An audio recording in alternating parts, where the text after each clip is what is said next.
नमस्कार दोस्तों, हमारे YouTube चैनल कानून की ताकत में आप सभी का स्वागत है। आज हम जानेंगे इंडियन पेनल कोड के बारे में। हम हमेशा किसी न किसी माध्यम से होने वाले अपराधों के बारे में पढ़ते हैं। ये माध्यम कुछ भी हो सकते हैं, जैसे social media, TV, newspaper, internet इत्यादि में रेप, हत्या, चोरी, धोखा, साइबर क्राइम, डकैती जैसे अपराधों के बारे में हम जानते हैं या पढ़ते हैं। ये अपराध जिन लोगों के द्वारा किया जाता है, उन्हें सज़ा देने के लिए या पनिशमेंट देने के लिए अलग अलग कानून होते हैं। हम सब भारत में रहते हैं और हमें भारत के कानून की जानकारी होनी चाहिए। 1833 में चार्टर एक्ट आया, तब 1833 में पहला आयोग बना था। पहले कानून आयोग के चेयरमैन लॉर्ड मैकाले बने और पहले कानून आयोग की सिफारिश पर इंडियन पेनल कोड बनाया गया। 6 अक्टूबर 1860 में ये कानून पहली बार संसद में पास हुआ। 1862 में कानून लागू कर दिया गया, जो कि अंग्रेज़ों पर भी लागू था। जब भारत आज़ाद हुआ, तब आज़ाद भारत में इंडियन पेनल कोड को अपनाया। इसमें अनेक संशोधन भी किए गए। इंडियन पेनल कोड देश का सबसे बड़ा क्रिमिनल लॉ है। भारत के सभी नागरिकों पर समान रूप से लागू होता है। आईपीसी को लागू करने का मुख्य उद्देश्य यही रहा कि संपूर्ण देश में अपराध के लिए एक जैसा कानून लागू हो। एक जैसे कानून से अर्थ निकलता है कि एक अपराध करने के लिए सभी के लिए समान रूप से सज़ा होगी।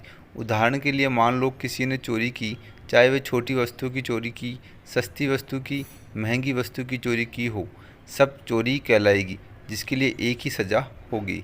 इंडियन पेनल कोड यह बताता है कि इस अपराध के लिए क्या क्या सज़ा तय है या क्या क्या सज़ा दी जानी है।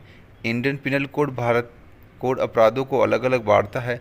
ये निर्धारित करता है किस अपराध के लिए क्या क्या सज़ा है, किस किस प्रकार के अपराध होते हैं, क्या क्या जुर्माना देना होगा।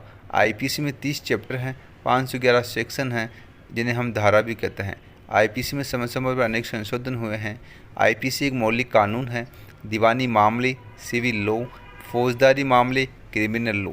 सज़ा किस प्रक्रिया के अधीन दी जाएगी और इसकी क्या प्रक्रिया होगी, ये जानने के लिए हमें सीआरपीसी को जानना होगा, जिसको हम कोड ऑफ क्रिमिनल प्रोसीजर भी कहते हैं या दंड प्रक्रिया संहिता कहते हैं। दंड प्रक्रिया संहिता भी कानून है, जिसे 1973 में पारित किया गया था। 1974 में इसे लागू कर दिया गया था। जब कोई भी अपराध होता है तो 2 प्रकार की प्रक्रिया होती है, पुलिस के द्वारा जांच करने में अपनाई जाती है। पहली, जिसके साथ अपराध हुआ है उसकी जांच करने के लिए प्रक्रिया, और दूसरा, जिसने अपराध किया है उसकी जांच करने के लिए प्रक्रिया। इन दोनों प्रक्रियाओं को करने में या अपनाने में क्या प्रक्रिया होगी, उसे सीआरपीसी में बताया गया है। सीआरपीसी में 3 प्रक्रियाएँ महत्वपूर्ण होती है, जिनके आधार पर अपराधी की जाँच होती है।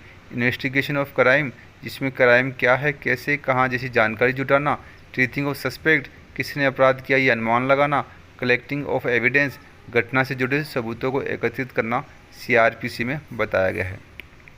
उदाहरण के लिए, मान लो कोई चोरी करता है तो आईपीसी सेक्शन 379 के तहत जुर्माना 3 साल की सज़ा आरोपी को हो सकती है। यह आईपीसी में बताया गया है। इसके लिए क्या प्रक्रिया होगी और अपराधी को कैसे गिरफ्तार किया जाएगा, क्या सबूत इकट्ठा करने होंगे, जमानत कैसे दी जाएगी, पुलिस के क्या क्या कार्य हैं और वकील मजिस्ट्रेट के क्या क्या कार्य हैं। अपराध की प्रक्रिया से जुड़ी सभी बातें सीआरपीसी में बताई गई है। हम बात करते हैं जमानत कैसे होती है। कुछ अपराध ऐसे अपराध हैं जिनमें जमानत होती है और कुछ अपराध ऐसे भी हैं जिनमें जमानत नहीं होती है। जो जघन्य अपराध होते हैं या संज्ञेय अपराध होते हैं, उनमें जमानत नहीं होती है, वह गैर जमानती होते हैं। जैसे भारत के खिलाफ युद्ध छेड़ना, नकली नोट बनाना, सरकारी मोहर नकली बनाना, उसका दुरुपयोग करना, दवाइयों में मिलावट करना।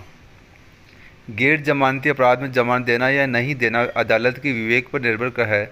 इसके कुछ उदाहरण और हैं, जैसे आईपीसी की धारा 302 के तहत हत्या, आईपीसी की धारा 304 बी के तहत दहेज से मौत, आईपीसी की धारा 307 हत्या का प्रयास, आईपीसी की धारा 363 के तहत अपहरण, आईपीसी की धारा 376 के तहत बलात्कार।